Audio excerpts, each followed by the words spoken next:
গত 5 দিন হলো শিলিগুড়ি ও ঢাকার মধ্যে বাসের চাক্কা ঘুরেনি। যাত্রী না থাকায় বাসের কাউন্টারও ফাঁকা। একদিকে ভিসা জটিলতায় বাংলাদেশি পর্যটকের আকাল, অন্যদিকে ভারতীয় গণমাধ্যমে বাংলাদেশ সম্পর্কে নেতিবাচক সম্প্রচার।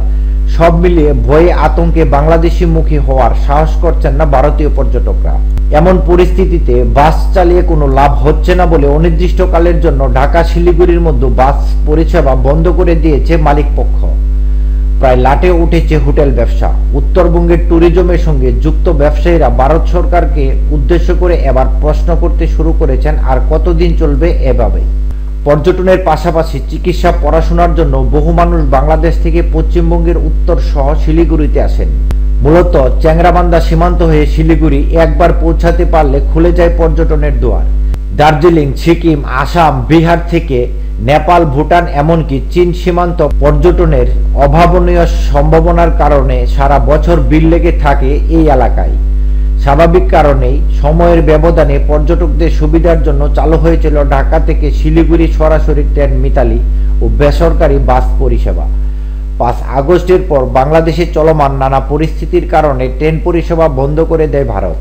এবার পর্যটন সংকটে অনির্দিষ্টকালের জন্য বন্ধ হওয়ার পথে বাস পরিষেবাও। যে বেসরকারি পরিবহন সংস্থা তাদের একজোড়া বাস শিলিগুড়ি ও ঢাকার মধ্যে চালাতো, গত আগস্ট মাসের আগেও তাদের বাস যাত্রীতে ঠাসা থাকত।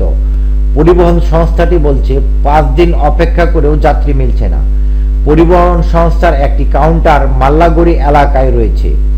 মঙ্গলবার সেখানে গিয়ে দেখা গেল 2 জন কর্মী বসে রয়েছেন, পুরো কাউন্টার ফাঁকা। কাউন্টারে কর্মরত সংস্থার কর্মী শিবু প্রসাদ ঘোষ জানান, বাংলাদেশের পরিস্থিতির জন্য প্যাসেঞ্জার নাই, যাও 2-1 জন হচ্ছে, তাদের দিয়ে তো বাস চালানো সম্ভব না। ভারত সরকার ভিসা দিচ্ছে না, ভিসা না দিলে কিভাবে বাস চলাচল স্বাভাবিক হবে? আমরা চাইছি ভারত সরকার আবার ভিসা দেওয়া শুরু করুক, এতে আমাদের বাস পরিষেবা চালু হবে। 3 জন কর্মী কাউন্টারে কাজ করি, কাউন্টার চালাতে খরচ রয়েছে, এমন চললেও তো কাউন্টারের জাপ বন্ধ করে দেওয়া ছাড়া উপায় থাকবে না। বর্তমানে শিলিগুড়ি থেকে ঢাকা যাওয়ার ক্ষেত্রে পশ্চিমবঙ্গের মানুষ ছোট গাড়ি ভাড়া করে চ্যাংরাবান্ধা পর্যন্ত যাচ্ছেন। অনেকে পরিবহন সংকটের কথা মাথায় রেখে আগে থেকেই বাংলাদেশে গাড়ির বুকিং দিয়ে রাখছেন, পরে সীমান্ত পেরিয়ে বাংলাদেশে ঢুকে নিজেদের গন্তব্যের উদ্দেশ্যে রওনা দিচ্ছেন। 2-4 জন যাত্রীর জন্য বাস চালিয়ে লাভ নেই জানিয়ে সংশ্লিষ্ট পরিবহন সংস্থার ম্যানেজার বাবুল ঘোষ বলেন, 2 মাস যাবৎ যাত্রী কম হচ্ছিল, সেখানে এখন আর যাত্রী পাওয়া যাচ্ছে না। এদেশের মানুষের মধ্যে বাংলাদেশ নিয়ে ভয় তৈরি হয়েছে। প্রতিদিন একজোড়া বাস 2 দেশের মধ্যে চলাচল করে 2টি পরিষেবায় বর্তমানে বন্ধ করে রাখা হয়েছে। এদিকে হাসমি চক, মহাত্মা গান্ধী চক, জংশন, মাল্লাগুড়ি, বিধান মার্কেট এলাকার একাধিক হোটেলে বাংলাদেশ থেকে নাগরিকরা এসে থাকতেন।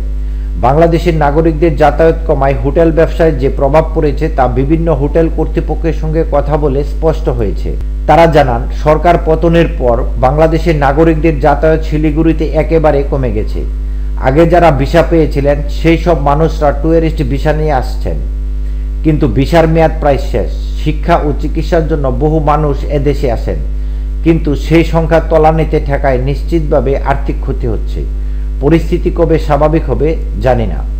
ভারতীয় গণমাধ্যম বলছে, ভারতের পর্যটন বাজারে 23% আছে বাংলাদেশি ভ্রমণার্থীদের হাত ধরে। চিকিৎসার প্রয়োজন তো আছেই, এছাড়া দুর্গাপূজার আগে বা বিয়ের কেনাকাটা করতে এবং বেড়ানোর জন্য প্রতি বছর প্রচুর পরিমাণে বাংলাদেশি পর্যটক আসেন ভারতে।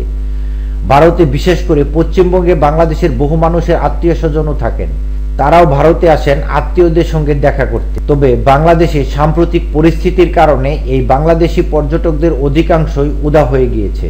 ট্রাভেল অপারেটর অ্যাসোসিয়েশন অব বাংলাদেশের কর্তারাও জানিয়েছেন, গত 1.5 মাসে বাংলাদেশ থেকে ভারতে যাওয়া পর্যটকদের সংখ্যা প্রায় 90% কমেছে। এর সঙ্গে একমত ভারতের ট্রাভেল অপারেটররাও। গত জুলাই মাসের শুরু থেকেই শুরু হয়েছিল বাংলাদেশে কোটা বিরোধী আন্দোলন। সেই সময় থেকেই ভারতে আসা কমে গিয়েছিল বাংলাদেশিদের।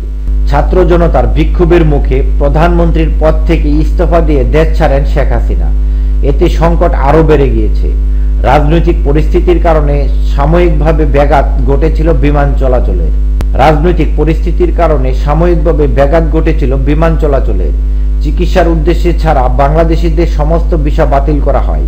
বিমান চলাচল ফের শুরু হয়েছে, তবে বিমানের লোড ফ্যাক্টর অর্ধেকেরও বেশি কমে গেছে। অর্থাৎ বিমান চললেও লোক হচ্ছে না। বাংলাদেশিদের অত্যন্ত পছন্দের কেনাকাটার জায়গা কলকাতার নিউ মার্কেট এখন বাংলাদেশি শূন্য।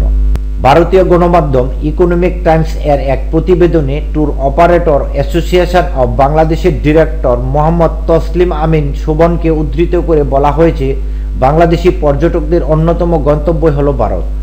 বাংলাদেশ থেকে যারা বিদেশে যান তাদের 40 থেকে 45% ভারতে পাড়ি দেন। এর 80% বেশি যান চিকিৎসার জন্য, 15% যান কেনাকাটা করতে, 5% যান অবকাশ কাটাতে।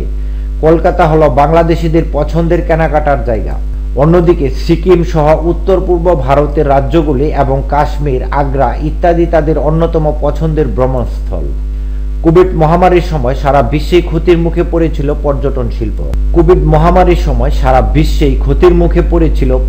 শিল্প।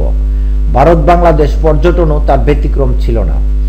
2023-এ ভারতে পর্যটকদের সংখ্যা 43.5% বেড়েছে। তা সত্ত্বেও মহামারীর আগের জায়গায় পৌঁছাতে পারেনি পর্যটন শিল্প। 15.5% ঘাটতি এখনও রয়ে গিয়েছে। 92.3 লক্ষ বিদেশি পর্যটক পা রেখেছিলেন ভারতে। এর থেকে 24,707 কোটি টাকার বৈদেশিক মুদ্রা অর্জন করেছিল ভারত। বিদেশিদের মধ্যে সব থেকে বেশি ছিল বাংলাদেশিরাই। মোট বিদেশি পর্যটকের 22.5%-রও বেশি। মূলত বাংলাদেশি পর্যটকদের জন্য পশ্চিমবঙ্গের বিভিন্ন হাসপাতালগুলোর কাছাকাছি ব্যবসা পরিচালনা করে বিভিন্ন ট্রাভেল অপারেটর, হোটেল মালিক এবং গেস্ট হাউস মালিকরা।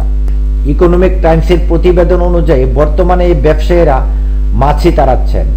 বাংলাদেশে সংকট শুরু হওয়ার পর থেকে বাংলাদেশি পর্যটকদের সংখ্যা প্রায় 90% কমে গেছে। প্রতি বছর পুজোর আগে এবং পুজোর পরে কলকাতার বিভিন্ন হোটেলগুলিতে 100% বুকিং থাকে। কমপক্ষে 40 থেকে 50% অতিথি থাকেন বাংলাদেশি। তারা মূলত কেনাকাটা করতে আসেন, কিন্তু অধিকাংশ হোটেলে আগামী 2 মাসের জন্য প্রায় সমস্ত বুকিং বাতিল করেছেন বাংলাদেশি পর্যটকরা। 5 তারা হোটেল থেকে শুরু করে ছোট ছোট গেস্ট হাউস এবং হোটেল এবং দোকানের মালিকরাও এই চাপ অনুভব করছেন।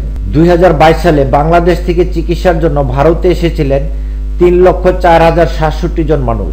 2023-এ এই সংখ্যা 48% বেড়ে হয়েছিল 4,49,570। কলকাতার মেডিকেল ট্যুরিজম সংস্থা indiatreatments.com-এর সিইও সমিত বেচকে উদ্ধৃতি করে ইকোনমিক টাইমস বলছে, প্রতি মাসে তাদের সংস্থার মাধ্যমে যেখানে কমপক্ষে 150 জন বাংলাদেশি ভারতে আসত, সেখানে এই সংখ্যা এখন মাত্র 5 বা 6 জন রোগীতে নেমে এসেছে। মণিপাল হাসপাতালের international health care chief manager Ramgopal Bardhanu জানিয়েছেন, তাদের বাংলাদেশি রোগীর সংখ্যা প্রতি মাসে 1700 থেকে 2000 এখন মাত্র কয়েকশোতে নেমে এসেছে। তবে ব্যবসায়ীরা আশা করছেন ডিসেম্বরের মধ্যে পরিস্থিতি স্বাভাবিক হতে শুরু করবে। তবে এই বছর পর্যটন থেকে ভারতের রাজস্বের একটা উল্লেখযোগ্য ক্ষতি হতে চলেছে।